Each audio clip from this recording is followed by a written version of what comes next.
கர்த்தருக்கு பிரியமானவர்களே, ஒவ்வொரு நாளும் கர்த்தர் எப்படி வழிநடத்தி கொண்டிருக்கிறார் என்று நாம் தொடர்ந்து கற்றுக்கொண்டு வருகிறோம் இல்லையா?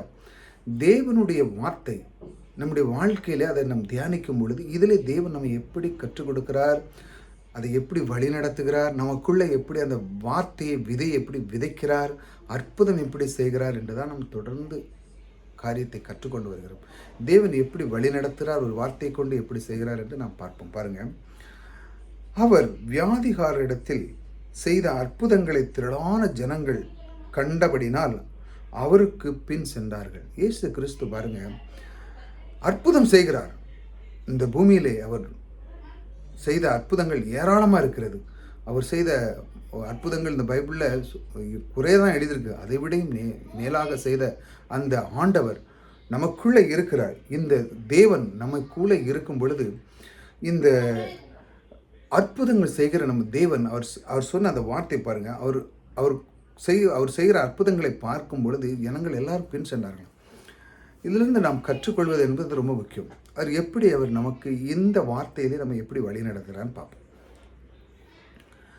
அற்புதம் செய்கிறார், திரளான ஜனங்கள் அவருக்கு பின் சென்றார்கள். பாருங்க, அற்புதம் செய்கிறார், திரளான சென்றார்.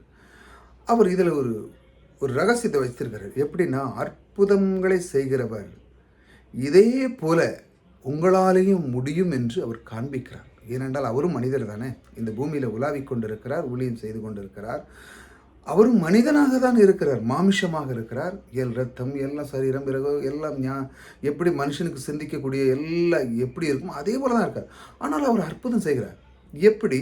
தேவனோடு அந்த ஒரு ஐக்கியம், அந்த ஐக்கியத்தை ஜாஸ்தியாக அவர் வைத்திருக்கிறார். அதாவது அவரோடு அதிகமாக நேரம் செலவு பண்ணது, தேவனோடு வார்த்தையை கவனிக்கிறது, தேவன் இந்த புத்தகத்தில் எனக்காக என்ன எழுதியிருக்கிறது அதை தியானிக்கிறது, இரவும் பகலும் இதை தான் தியானிக்கிறார்.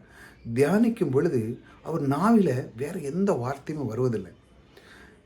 அவர் சொன்ன உடனே ஓடிப்போ பிசாசுன்னா ஓடி போயிருது.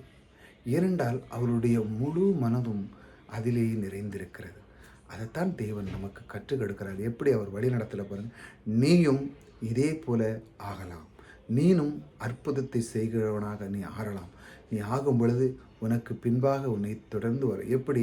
உன் குடும்பத்தில் நீ செய்யலாம். முதல்ல அற்புதம், நீ உன்னுடைய குடும்பத்தை நல்லா வாழ வைக்கிறதே ஒரு அற்புதம் தான். மனைவியை நல்லா கவனிப்பதே ஒரு அற்புதம், பிள்ளைகளை நல்லா கவனிப்பதே ஒரு அற்புதம், சொந்த பந்தங்களை கவனிப்பதே ஒரு அற்புதம் தானே இல்லையா? அவங்களுக்கு நீங்கள் ஏற்ற உதவிகளை செய்வது அற்புதம், நண்பர்களுக்கு உதவி செய்வது அற்புதம், உங்களுக்கான முடிஞ்ச அளவுக்கு ஏழைகளுக்கு நீங்கள் உதவுவது அது பெரிய அற்புதம். இப்படி உங்களால் முடியும். இந்த மாதிரி அதுதான் அற்புதம் தானே, அதுவும் ஒரு அற்புதம் தான். ஏன்னா உங்களால் எல்லாரும் செய்ய முடியாது, நீங்கள் செய்கிறீங்க. அப்படி தானே? உங்களுக்கு பண உதவி இருக்குது, நிறையா இருக்குது, ஏழைகளுக்கு உதவுவீங்க, சொந்த பந்துக்கு உதவுறீங்க, ஏதாட்டும் உங்களுக்கு சித்தப்பா பெரியப்பா பிள்ளைக்கு கஷ்டம் இருந்துச்சுன்னா பண உதவி பண்ணுவீங்க, படிப்புக்கு உதவி பண்ணுவீங்க. அதேமாரி அற்புதங்க. அந்தமாரி அற்புதங்க உலகத்தில் யாராட்டும் செய்கிறீங்களா? செய்கிறாங்களா? இல்லை. நிறைய பேர் பீப்புள் தான் இருக்கிறாங்க. அதே மாதிரி உங்களுக்கு அந்த குணம் இருக்கிறது. நீங்கள் செய்கிறீர்கள், நீங்களே அற்புதர். ஆகையால் உங்களை பின்தொடர்வார்கள், உங்களை விசாரிக்கிறவராக இருப்பார்கள். எப்படி இருக்கீங்க அம்மா, எப்படி இருக்கீங்க, நல்லா இருக்கீங்களா? இப்படி நீங்கள் உங்களுக்குள்ளே அற்புதத்தை செய்ய உங்களுக்குள்ளே ஒரு வல்லமை இருக்கிறது என்று தேவன் காண்பிக்கிறார். அவர் அந்த அளவுக்கு அவர் செய்கிறார். அற்புதத்தை செய்து மக்களுக்கு அவர் செய்ய ஆரம்பிக்கிறார். ஒவ்வொருத்தருக்கும் நோய் இருக்குது, அது இருக்குது, இது இருக்குன்னு எல்லாம் அவர் இயேசுவின் நாமத்தில் போன்னு சொன்னோன்னே போயிருது. அப்போ என்ன? குணமாக்கிறார். பணம் இல்லாதவனுக்கு பணத்தை கொடுக்குறவராக இருக்கிறார். செல்வந்தர் பணத்தை சம்பாதிக்கிறார், ஐஸ்வர்யத்தை சம்பாதிக்கிறார், பலனை கொடுக்குறார். இப்படி ஏகப்பட்ட அவர் மூலமாக மனிதனால் செய்ய முடியாதெல்லாம் அவர் செய்யக்கூடிய பாக்கியத்தை தேவனோடு அவர் பெற்றுக்கொண்டார். அதே போல் உங்களுடைய வாழ்க்கையிலும் உங்களுக்குள்ளே இருக்கிற திறமையை தேவன் தந்தார். பணத்தை சம்பாதிக்கிற திறனை தந்தார், உங்களுக்கான பலனை தந்தார். இன்று நீங்கள் நிற்கிற இந்த உயிரோடு இருக்கிறதுக்கு காரணம் என்றால் அவருடைய கிருபை, அவருடைய அன்பு, இதெல்லாம் தந்திருக்கிறார் என்றால் மிகப்பெரிய அற்புதம். இந்த அற்புதர் உங்களுக்குள்ளே இருக்கிறார். ஆகையால் தான் உங்களுக்கு அந்த குணம் இருக்கிறது. எது?